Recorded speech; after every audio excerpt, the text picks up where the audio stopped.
Well, good afternoon, folks. Oh, I'm just messing around here. It's the weekend before Thanksgiving. And I'm just going to kind of show you here real quick how I strip graze and what my plans have been here.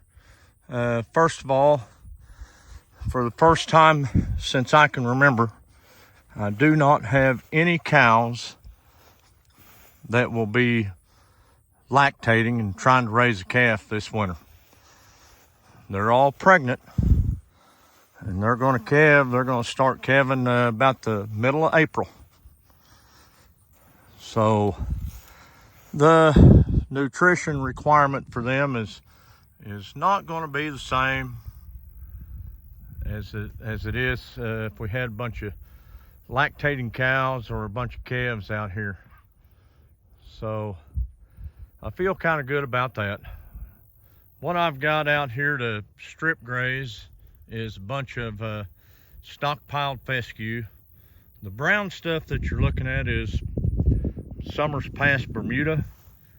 In some places, if we were to look, you might see some crabgrass out there, neither of which has any nutritive value, although they will eat it. You see this cow right here, she is eating some of that Bermuda. It's just like some really bad hay is how I'd define it.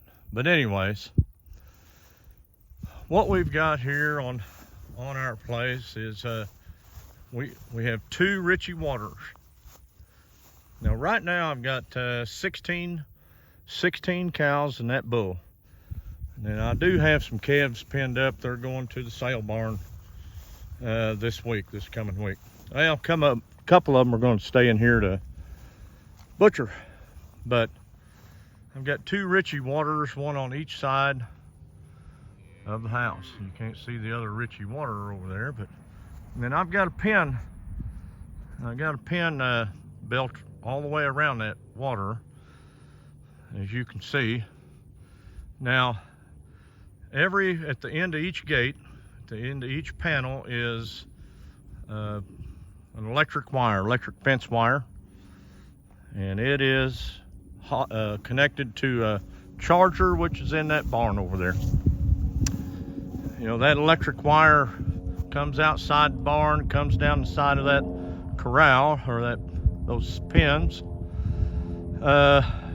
comes all the way around where that tether's at, stays above ground. You can see the little yellow clips I've got on these posts. Once I get to this corner right here, you know, I make the loop, and at the end of that panel where that electric fence goes underground right there, and goes all the way underground to that corner, and it comes up, and I clip an electric wire or a clip to it once in a while. Some of these little deals, and they work really good. And I'm going to show you here. You know, that thing is putting out, let's just test it here and see. 6,300 volts of electricity. And it's on a pulse. It's not like it's going to kill you, although you'll think it's going to if it ever hits you in the arm. You can read this tester. And you know, the amps is how much pressure is going through there. Right now, that's really, really good. We got 6,400 volts of juice going through there. It takes about 3,000 to turn a cow. Now, a heifer that's running wild and she's crazy, she's liable to just either go through it or jump over it, but I don't have any of those in there. Those are all pregnant cows. Well, that bull. Now I come out here on a pretty day like today, And you can see that I will put up some electric wires. It's kind of pie shaped. They fan out, and that electric wire goes all the way down to the edge of that timber. And that is further than you can hit a 300-yard drive. So it's pretty close to 1,000 feet down to the edge of that timber. Each of these paddocks get wider as we go down toward the timber. They're pretty narrow right here, but I've got a minimum of 2 days of grazing in each strip. Sometimes, you know, I might have a little bigger strip and might go 3 days on it. So anyway, I was doing that, moving that wire every single day. I'd give them an 8-foot strip, 1,000-foot long, and you can make 40 acres. I fed 40 cows and calves and heifers through December and January and into February a couple of winters. When you have a good fall and you have some rain, man, you can do it.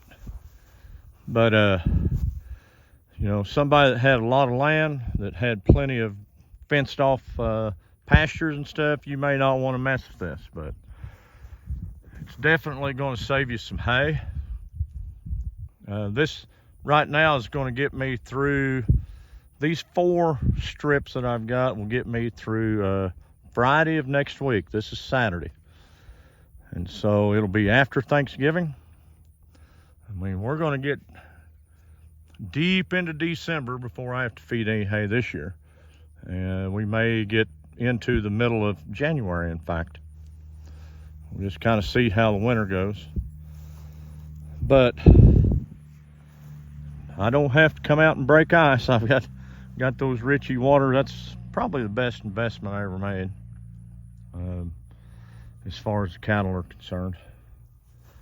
But anyway, I just wanted to show you how I do things, right or wrong. You know, if you're interested in this, first thing you need to do, you really need to buy you a couple of those reels right there that are, you can buy them preloaded even. Buy some of those alligator jump wires. Get you a good charger. You can get solar powered or electrical. I've got both. In some places, during the summer, I'll put some paddocks up and I'll use solar chargers once in a while. And they make some of those that are extremely powerful.